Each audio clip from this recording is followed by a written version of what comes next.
Apa sih insecurity itu? Insecurity itu adalah perasaan tidak aman. Yo, dari kata-katanya kan sebenarnya jelas ya antara secure dan insecure. Jadi insecure itu berarti tidak aman. Jadi rasa tidak aman karena kita kurang percaya diri, karena kita merasa ada banyak kekurangan dalam diri kita.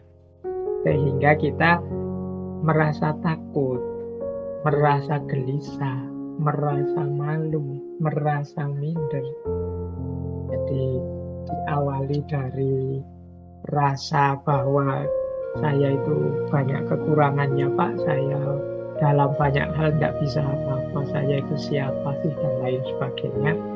Terus dilanjutkan akhirnya kita jadi gelisah, kita jadi penakut, kita terus minder, malu, tidak berani melakukan apa-apa. Nah ini insecure namanya. Jadi ini sebenarnya ya melanjutkan tema-tema kemarin sebenarnya, ketika ada orang yang karena insecure mungkin jatuh pada people pleaser, menyenangkan orang saja. Dan juga menunjukkan orang yang insecure ini sulit dia mencintai dirinya, self-love, karena dia merasa dirinya ini banyak sekali kekurangannya, banyak sekali hal-hal yang menurut dia buruk, jelek. Apa sih aku ini? Nah, itu kan banyak ya anak-anak hari ini misalnya pakai istilah, wah apa sih aku ini kan hanya kayak remahan rengginang saja yang sudah mau dibuang. Nah itu sebenarnya indikasi rasa tidak nyaman, tidak terlalu suka dengan dirinya. Nah ini namanya insecure.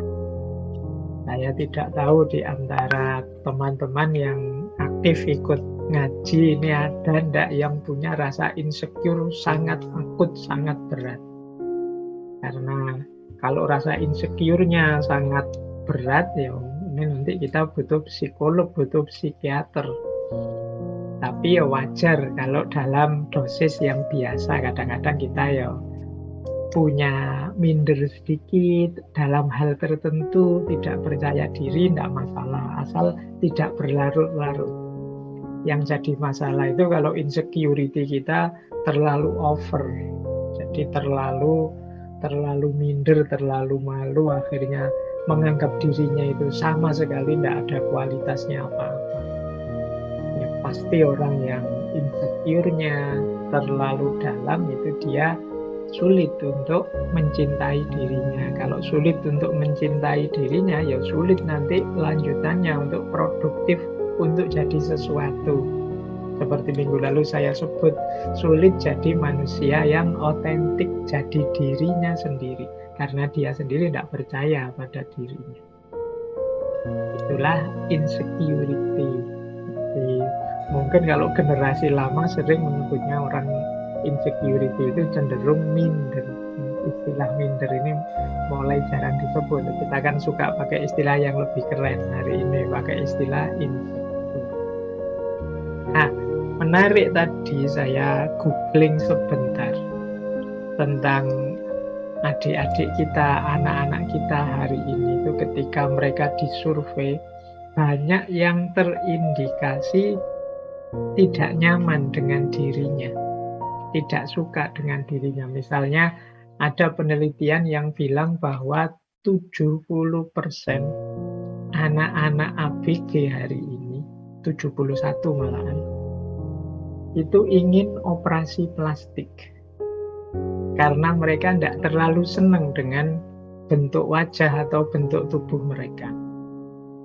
Ini penelitian di luar tentunya ya. Saya tidak tahu kalau di Indonesia apa pernah ada survei seperti ini. Jadi karena mungkin tiap hari nonton TV, nonton drama Korea, nonton acara-acara apa saja yang idola-idola itu, mungkin banyak di antara mereka hari ini yang ingin seperti idolanya. Jadi mimpi agar wajahnya, tampilannya, sosoknya itu seperti yang diidolakan. Nah, jalan pintasnya kadang-kadang ya pakai plastik surgery ini, jadi pakai operasi plastik. Ini bukan masalah boleh atau tidak operasi plastiknya, itu nanti perdebatan yang berbeda, tapi ini sebenarnya menunjukkan betapa mereka ini tidak percaya diri. Jadi betapa mereka tidak nyaman dengan dirinya sendiri. Bahkan yang kedua itu ada juga penelitian yang bilang 66% girls, perempuan, ini di wilayah tertentu yang diteliti tentunya, itu cenderung mengkritisi diri mereka sendiri, tubuh mereka sendiri. Kita mungkin ya kadang-kadang begitu, mengkritisi misalnya, wah hidungku kok ya pesek ya. Tiap kali berkaca kita menyesali hidung kita yang pesek. Kemudian jerawatku kok banyak ya. Tiap kali berkaca kita melihat jerawat yang banyak. Jadi tiap hari kita ini mengeluhkan diri kita. Rambutku kok banyak yang putih ya. Ini kayak rambut saya kan harus banyak yang putih. Nah itu tiap kali nambah satu putih terus mengeluh, waduh kok nambah putih lagi. Nah ini namanya criticize our own body. Kita mengkritisi tubuh kita sendiri. Mungkin setiap hari, tidak hanya kalau di penelitian itu kan 66%. Jangan-jangan kita juga termasuk yang di situ. Tangannya mengkritisi diri sendiri. Ya tidak salah. Karena orang itu kan selalu ingin jadi lebih baik, lebih ganteng, lebih rapi, tidak masalah. Asal tidak jatuh dalam tadi ya, kecewa pada diri sendiri, minder, kehilangan percaya diri, dan lain sebagainya. Itu kalau sudah jatuh ke sana, nanti jatuhnya pada insecure tadi. Bahkan ada penelitian yang lain, 52% ABG itu menganggap bahwa mereka itu disukai atau tidak disukai karena wajah mereka atau tubuh mereka. Ada pula penelitian yang bilang, yang ketika meneliti anak-anak sekolah, itu anak-anak sekolah itu ternyata juga demikian. Anak-anak kelas-kelas SMP, SMA itu ternyata mereka lebih menganggap bahwa tampilan mereka itu lebih penting. Orang akan melihat itu dulu di sekolah. Nah, ini sebenarnya bukan sesuatu yang pasti salah sih. Tapi kalau ketidakpuasan terhadap diri sendiri itu nanti jatuhnya membuat kita tidak percaya diri atau minder, sehingga kita mau ngapa-ngapain tertunda, kita tidak berani melakukan apa-apa karena itulah nanti namanya insecurity. Jadi yang kalau saya bilang tadi, kalau ini tambah akut ya jadinya kita kayak orang harus periksa lagi ke psikiater atau ke psikolog. Sudah termasuk sakit jiwa. Oke, baik. Nah, ini mudahnya seperti ini. Jadi saya tidak tahu teman-teman pernah merasa begini enggak? Yang pertama merasa bodoh. Bodoh banget kok ya aku itu. Kok tidak pinter toh ya, aku kok bolak-balik keliru. Ini rasa ini, kalau tidak dikontrol, tidak hati-hati, akan jatuh pada insecurity.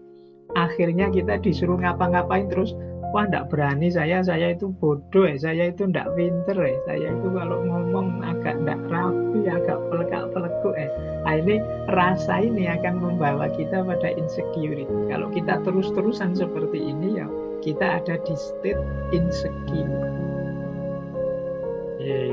Ini kan diksi yang sering kita dengar di sehari-hari, biasanya sesama teman. Apalagi kalau kita punya teman pinter, sudah pokoknya kita identifikasi diri kita itu sebagai orang yang bodoh.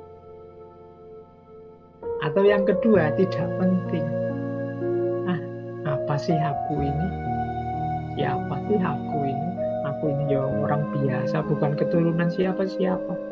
Bukan keturunan orang besar, bukan keturunan kiai, habib, bukan keturunan. Aku ini tidak penting sama sekali, sudah usah dihitung lah. Nah ini kalau kita punya feeling, punya rasa seperti ini, kita membaca, mengidentifikasi diri kita di titik semacam ini, ya kemungkinan kita punya gangguan insecurity tadi. Ini penting ya, kita coba kita punya rasa seperti ini enggak saat kita membaca diri kita. Apa memang misalnya teman-teman merasa minder karena bukan keturunannya orang besar misalnya. Apa memang menurut teman-teman keturunan orang besar itu sesuatu yang penting misalnya. Atau nilai di kelas itu sesuatu yang sangat penting sehingga disitulah parameternya kita bodoh atau tidak bodoh dan lain sebagainya. Yuk coba kita telusuri apa kita punya gejala-gejala seperti ini.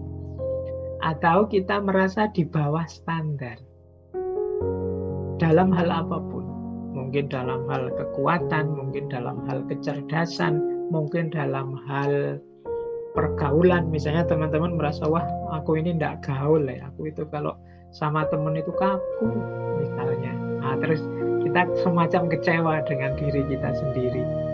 Wah aku itu tidak cocok ya kalau diajak acara-acara seperti itu. Aku itu orangnya itu sulit misalnya. Itu pada kita sendiri. Nah ini kita merasa kita ini di bawah standar. Kita ini tidak sama dengan yang lain. Kita ini ya levelnya level bawah lah. Nah, ini jenis-jenis insecurity. Atau kita merasa berbeda dan mungkin kita cenderung merasa orang lain mesti tidak suka dengan kita. Ya kayak tadi misalnya, wah teman-temanku itu loh kalau diajak bergaul itu kok asik-asik ya, tapi aku orangnya kok tidak asik. Terus kita merasa mesti teman-teman tidak suka padaku, mesti teman-teman tidak suka gayaku, akhirnya kita menyendiri. Nah ini rasa berbeda dan rasa tidak disukai ini mungkin indikasi bahwa kita ini terkena sindrom insecurity.